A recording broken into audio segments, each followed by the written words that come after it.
Hey, yo, what's decent? Yo, I got a crazy battle against my dude Kenny, so let's get this going. I'm gonna lead out with my boy Swampert. He's gonna lead out with his Landorus, so I know that he's gonna want to opt to switch out right away. He goes for the U-turn, which is great. So I'm just gonna go ahead and make a first turn prediction on whatever he decides to bring out and just go straight for the Earthquake, and that hits a defensive Starmie, I want to say.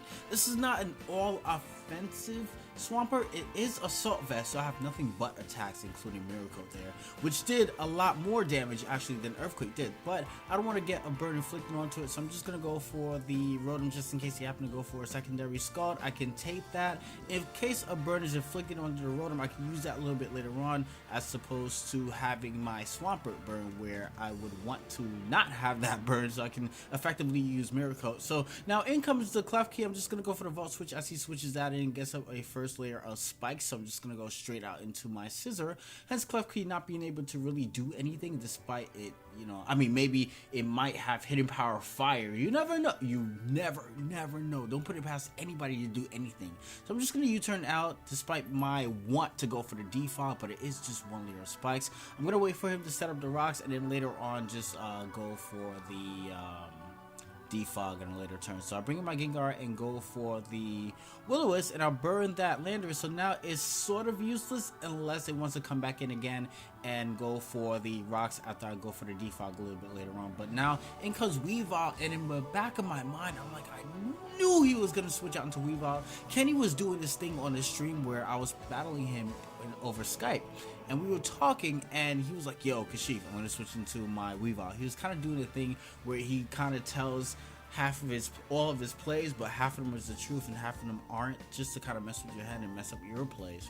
So that's one play that he was there telling the truth, and I knew it. I'm like, yo, I should have just Focus Blast. What the hell could have Landorus done to me? On a safe bet, just go for the Focus Blast and the Weavile would have been done for. So now in comes his Landorus, and I am just going to go for the defog as he goes for the U-turn.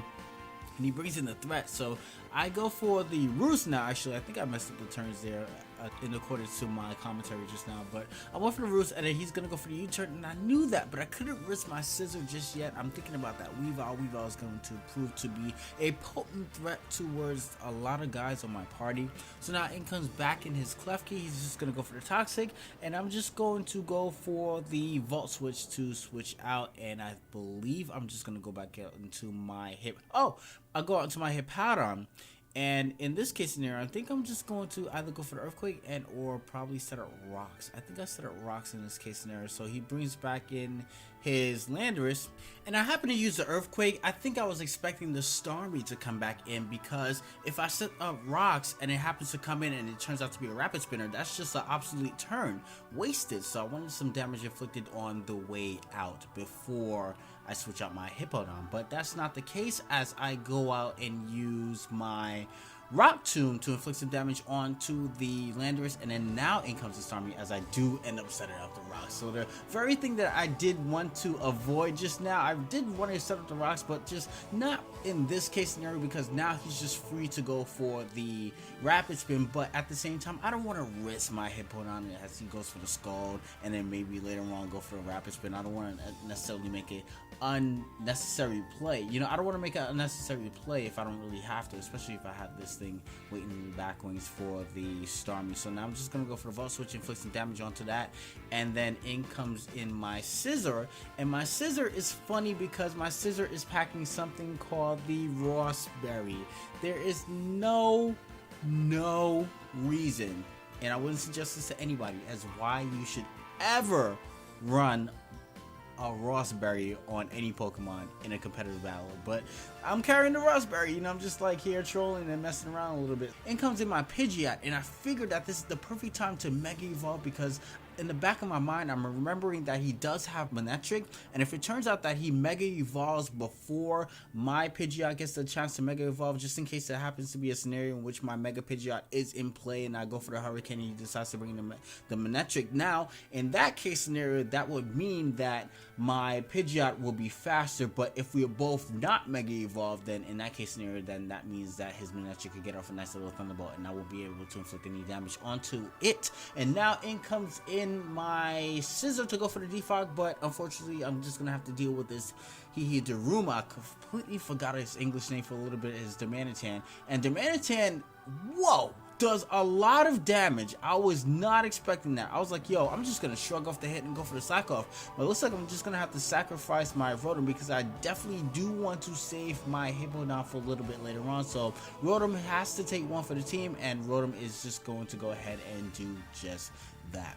So now I'm just gonna switch into my Swampert. I don't want Swampert taking unnecessary damage, even though it is resisted. It's a resisted hit, but at the same time it is a sheer force. It is a Domanitan. So I'm just gonna make a play now, go for the Ice Beam, specifically predicting this Landorus to come in and try to intimidate me. So now Starmie comes back in, and that's why I didn't use the Earthquake as opposed to using the Ice Beam just now, because Starmie was at an amount of HP where Earthquake would have done a significant amount. I mean, I think at the same time it would have been able to recover, so I think at the same time it was like a 50-50 there, but I was so certain that he was just gonna bring in the Landorus. So now in comes my Scissor. My Scissor's paralyzed, so I won't be getting any burns from the Scald. Even if I did, my Rossberry would activate and liberate my Scissor from the burns. So now in comes in my Mega Pidgeot, as you guys did see, and go for the U-turn. I'm just gonna bring in back my Hippowdon just so I could get a nice little leftovers recovery. I might need that. I might need that for a little bit later on. So now in comes the Weavile, and I'm just going to switch out into Scissor so I can take on whatever he decides to attack me with, and an ice type attack goes to the Icicle Crash, and that's going to do a significant amount. I'm just going to stay and predict him to try to go for an over prediction, which would mean that I would probably get momentum if he decides to switch out into, let's say, Domanitan and go for the U-turn. So I predict that instead and go for the Bullet Punch, but unfortunately for me I get fully paralyzed, which disables me to inflict any further damage onto that Weavile with my Scissor. So now in comes back in my Mega Pidgeot. I'm just going to make another play and go for the Hidden Power Ground. I have no reason not to go for that because he has Domanitan, Klefki, as well as Manectric, so they all take super effective damage from ground type attacks. He's just gonna go and try to bait me to go out into my Assault Vest Swampert so he can get some damage inflicted onto it, so that he can come back in later on with his Domanitan and finish it off.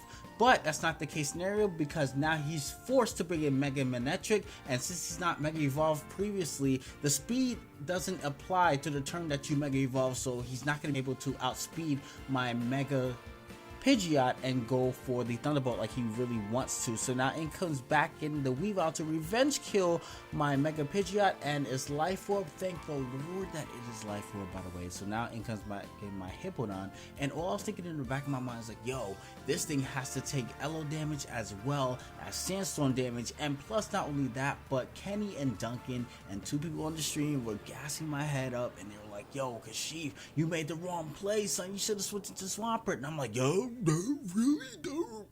But it turns out that they were just messing with my head. So now it actually just turns into a close call. Will Hippowdon be able to live this? And it does.